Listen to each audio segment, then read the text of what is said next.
আমরা যেহেতু টাকা ছাপিয়ে দিচ্ছি না, কাজে মূল্যস্ফীতি হবে না। মাননীয় প্রধানমন্ত্রীর থেকে জানতে চাই, ফ্যামিলি কার্ড, কৃষক কার্ড, কৃষি কার্ড, হেলথ কার্ড যে ধরনের কর্মসূচিগুলো গ্রহণ করা হয়েছে তার ইতিবাচক কিছু দিক রয়েছে।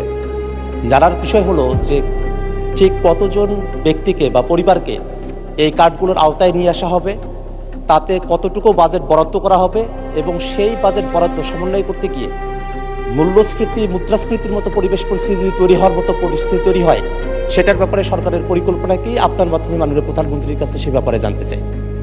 মাননীয় প্রধানমন্ত্রী। ধন্যবাদ মাননীয় সংসদ সদস্য।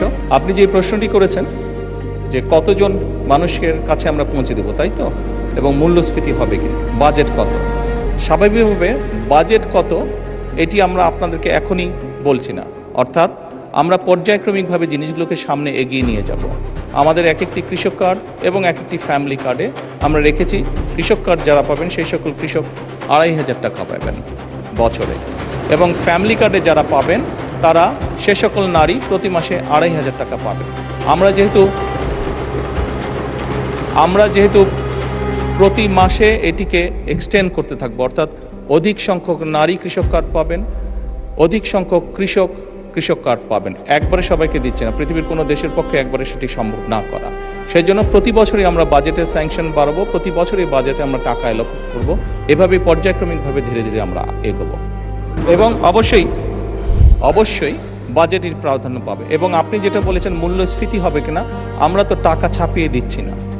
আমরা যেহেতু টাকা ছাপিয়ে দিচ্ছি না, কাজে মূল্যস্ফীতি হবে না, বরং আমরা মনে করি এই টাকাগুলো যখন মার্কেটে যাবে, যারা কৃষক কার্ড পাচ্ছেন সেই সকল কৃষক, যারা প্রান্তিক পর্যায়ে নারীরা যারা পাচ্ছেন টাকা, নিশ্চয়ই তারা সিঙ্গাপুর বা বিভিন্ন দেশে টাকা পাচার করবেন না, সেই টাকা লোকাল অর্থনীতিতে তারা খরচ করবেন।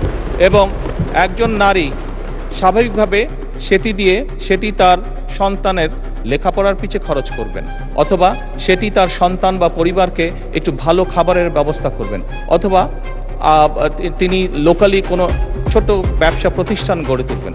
ফলে যেটা হচ্ছে, যেই টাকাটা সরকারের কাছ থেকে তার কাছে যাচ্ছে সেই টাকাটা লোকাল ইকোনমিকে শক্তিশালী করছে, লোকাল ইকোনমিতে সেটি রোটেট করছে।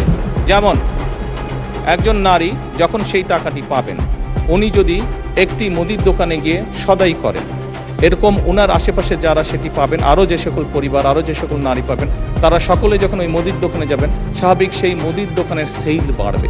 সেই মুদির দোকানে যখন একজন কর্মচারী যদি এখন থেকে থাকে, 1 মাস পরে বা 2 মাস বা 3 মাস পরে সেই মুদির দোকান মালিক দেখবে যে আমার একজন কর্মচারী দিয়ে হচ্ছে না, তখন সে আরেকজন কর্মচারী নিয়োগ করবে। ফলে কি দাঁড়াচ্ছে, কর্মসংস্থান হচ্ছে, এবং সেই কর্মচারী 2 জন বেতন পাবে, তারাও গিয়ে গামছা কিনবে, লুঙ্গি কিনবে, অথবা তার সন্তানের জন্য চিপস কিনবে, অথবা একটা ছোট্ট ফ্রক কিনবে তার মেয়ের জন্য। ফলে লোকাল ইকোনমি আস্তে আস্তে স্ট্রেনদেন হবে, লোকাল ইকোনমি আস্তে আস্তে বড় হবে। কাজেই মূল্যস্ফীতি হবে বলে আমরা মনে করি না, আমাদের কোনো রিসার্চে মূল্যস্ফীতি বলে না, বরং অর্থনীতি আরও সচল হবে, অর্থনীতি আরও স্ট্রেনদেন হবে। এবং লোকাল